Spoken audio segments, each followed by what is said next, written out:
Cathaoirleach. I'm glad to share time, and I'm glad to move the motion in my name and that of the Labour deputies in relation to reform. Thomas Jefferson wrote that government should be judged by how well it meets its legitimate objectives. Good governance, he wrote, is that which most effectively secures the rights of the people and the fruits of their labour, promotes their happiness and does their will. On those criteria, the government we have in this country that has presided over the debacle of our economic collapse is an abject failure. But we'll have other occasions to pick over those economic bones. What we must do now as a House is to pick up the pieces. We must set our minds and our focus on restoring the people's confidence in the way that we do the people's business. I must say that the Labour Party has a proud record in this regard. The last time Labour were in government, we insisted in the negotiations through the programmes for government on groundbreaking reform legislation: the Freedom of Information Act, the Ethics in Public Offices Act, the Electoral Act, a trilogy of legislation that fundamentally changed the way the public could gain access to information and how they are governed, and giving transparency into the political and electoral systems by having declarations of members, capping expenditure, disclosure of contributions to political parties, and so on. So that is the basis on which the Labour Party looks at the next phase of reform. And what is before the House tonight, last Ceann Comhairle, is a reform agenda, a major package of 29 individual proposals, each one profound and impactful in and of itself. And it is part of an even larger programme of reform which will be published by the Labour Party shortly. The aim of the 29 separate proposals is to change the way we run our country and to ensure that every individual citizen feels a much greater sense of involvement in the decisions that shape their lives. And that is an absolutely critical objective to achieve in the face of the disillusionment that has beset our people right now. Never, in my view, has reform been more needed. Never has it been more urgent. The range and scope of the proposals before us are great, and they're far-reaching, as I've said. Some require legislation, some new orders of this House, others procedural changes in the way the government handles its business, and others in the way departments of state function. Let me take the House through some of them. The proposal on cabinet confidentiality. Cabinet confidentiality was established, as you know, by a decision of the Supreme Court. It has been partly rolled back. But we must ensure that the doctrine of cabinet confidentiality is not used as a buffer to protect the proper inquiry and proper investigations. It should be used to allow government to function, but only insofar as it is necessary in the public interest. We're proposing the restoration of the Freedom of Information Act 1997, an act brought in by a government that I was proud to be part of. It of itself, in my view, has been the most impactful single piece of legislation to throw light into the functioning of government and to allow people access to the minutiae of the decision-making process, so that it is done in a way that is truly democratic and open. Unfortunately, that piece of legislation has been rolled back by the Fianna Fáil administrations and their various guises since then. It is our aim to restore it and to extend it to other public bodies, including An Garda Síochána. There is no reason why that should not be done. We will enact whistleblowers legislation.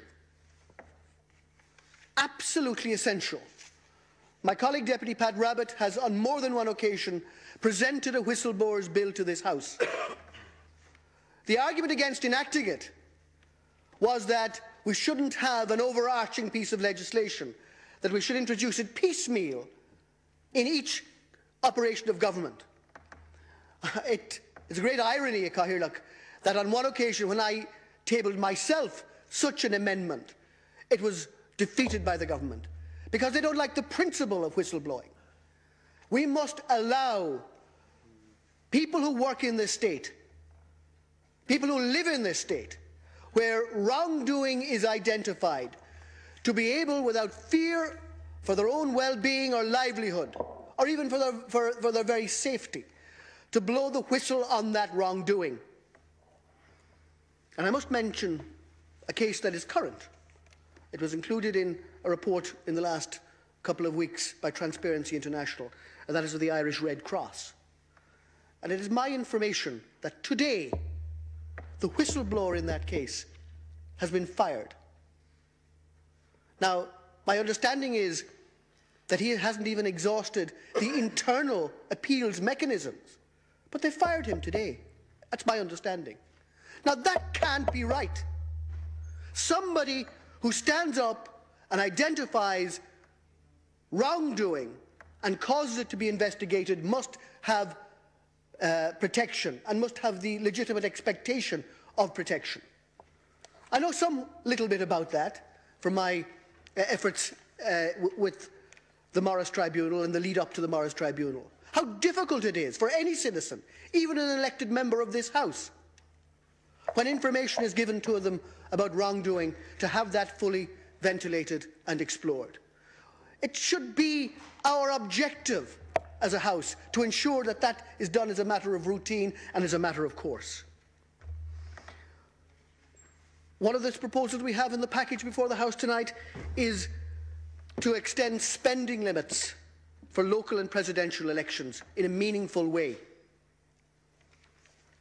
Another is to set out not only a register of lobbyists, but clear rules of lobbying, so that those who peddle influence do it in a way that is understood and open. Those who are here to have the ears of ministers or decision makers are registered in a way that is normal in developed democracies. Why have we not got such a register? We've talked about it for a long time. Let's work on these issues to restore the confidence in the way we do business that the people demand that we do. We said in the proposals we published that we want to make this Dáil more relevant and to give it the capacity to carry out its constitutional duty. To do that, we need to change the way we do business in here. We've talked about that for a very long time. On the face of it, we have a general consensus that the way we do our business is captured in a bygone age and needs to be fundamentally changed. But we seem incapable of moving forward to bring that change about. We've suggested a number of specific measures in the package before the House, but they're only part of a number of things that the government knows must be done. We've suggested a petitions system, similar to that which operates in the European Parliament, to afford individual citizens or groups of citizens access to the legislative body to ensure that their genuine concerns can be fully examined, ventilated and rectified where there is a need for rectification. That model works extremely well in the European Parliament. Why not replicate it here? We've talked about increased sitting days. Let's do it. Allowing each member of this House to be put on an equal basis in terms of turning this House into what it should be, a real legislature. Because in truth, everybody in this House knows that the only people who generate legislation, in reality, with any prospect of that legislation ending up on the statute book, with very few exceptions in my experience in this House, is the government. And it is quite wrong that the perception and the reality has grown that the people who make laws are the government. That's not the case. Under the separation of powers, the bodies charged with making laws are the Oireachtas, this House, the Seanad, and ultimately the President. But there is no ability for the vast majority of members here to have a meaningful input into the creation of legislation. We're proposing that there would be a set day every week for private members' legislation that would be encouraged by government, because there's a myriad of issues which government can never get around to legislating. Some important for the nation, some important for sections of the community, which should be debated here. And each individual member should have the capacity to do it.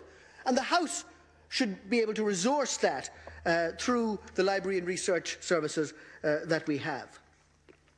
We're suggesting in the package that we have here that we would restrict guillotine motions and change the way legislation passes through the House fundamentally. We're talking about all the things that have been talked about ad nauseum: publishing the heads of bills in advance, inviting interested parties in to give open evidence to the committees of the House, using this chamber for that sort of debate, having committee weeks where that could be done in open session. We've talked about giving a new role to the Ceann Comhairle, because how often do members stand up feeling insulted by answers they've got to parliamentary questions? Sometimes non-answers. But I mean, I've seen answers from the Department of Education that Deputy Quinn will be familiar with. See the website. Now that's no way to deal with elected members of Parliament. If we are the constitutional body charged with holding the government to account, as is our solemn constitutional duty, then the executive has to respect that. But why would they respect it if we don't assert those rights ourselves? These should be matters that are fundamental for a functioning Oireachtas. And what we're suggesting is where in the future such insulting or inadequate or evasive or non-answers are provided, that the Ceann Comhairle would have a role in determining that that minister had failed to provide a reasonable answer, had failed to provide reasonable information in reply to the question, and require the minister to answer. Because at present, and I know from my role as Las Ceann Comhairle, that members are at the mercy of ministers, and more especially at the mercy of officials in the departments, because quite often decisions are made by senior officials without even reference to a minister, disallowing questions that are proper, looking for ways for disallowing questions or debates or adjournment matters. That should not be if we are to have a functioning Oireachtas and a functioning Parliament that holds the executive to account as the Constitution requires. We're suggesting that we empower Oireachtas committees to deal effectively with matters of public expenditure, including value for money issues. Now, there's a complicated range of proposals to do that effectively that I don't have the time to go into. But we must do that. It can't be the role of this House to always be looking backwards to see how awful the mistakes have been made, but to dip into expenditure on a current basis, to see not only is it been spent in the way that was voted by this House, but that it is spent in an effective and an efficient way.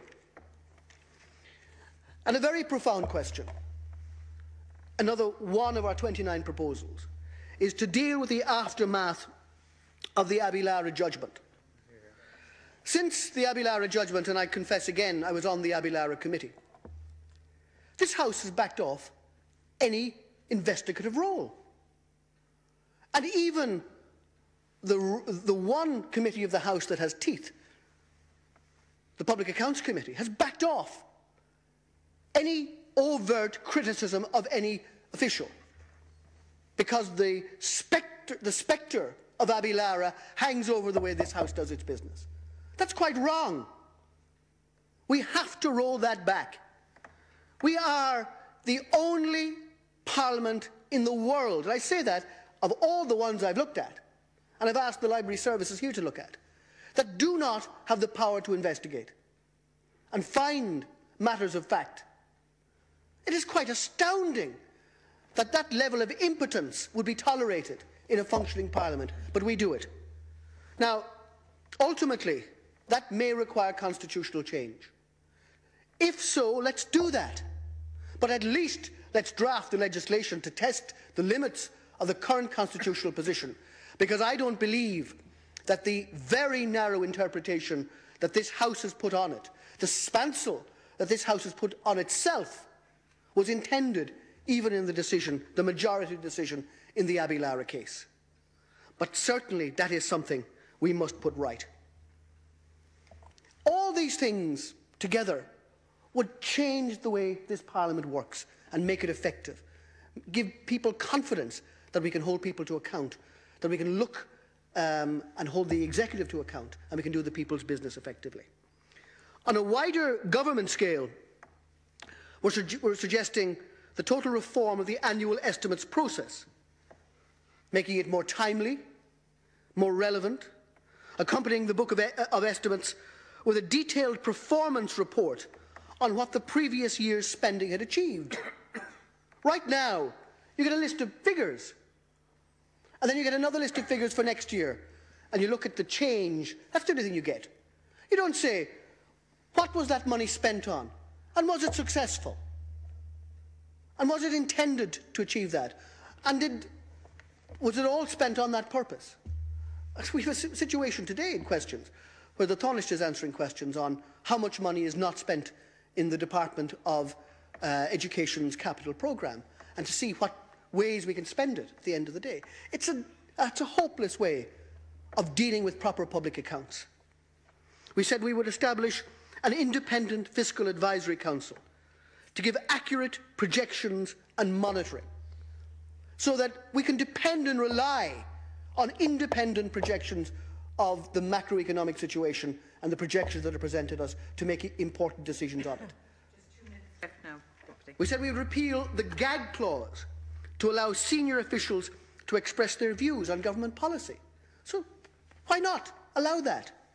And most important, we would replace both the Ministers and Secretaries Act and the Public Service Management Act with clear legislation. This is extremely important, to set out the functions, powers and duties of ministers and the functions and powers and duties of every official, so that there will be clear lines of accountability and no more talk about systemic failures. Nothing is a failure in this country. The system always fails, but nobody makes a cock-up. Nobody makes a mistake. We need to have levels of accountability at ministerial, Minister of State and senior official level. Taken together, Cathaoirleach, this package of measures, as I said, it will be part of a much wider package that we will publish, would change the landscape of public administration in Ireland. In the past, opposition always wanted change and government always wanted the status quo. Labour commits itself to profound and meaningful change now, with a real prospect of government into the future. Abraham Lincoln said, at a time of crisis for his country and for his presidency, that dogmas of the quiet past are inadequate to the stormy present. The occasion is piled high with difficulty, and we must rise to the occasion. We shall see if this House, tonight and tomorrow, is ready for the challenge of change. And reading the government's amendment, this pitiful amendment, promising more and delivering nothing, gives me little faith.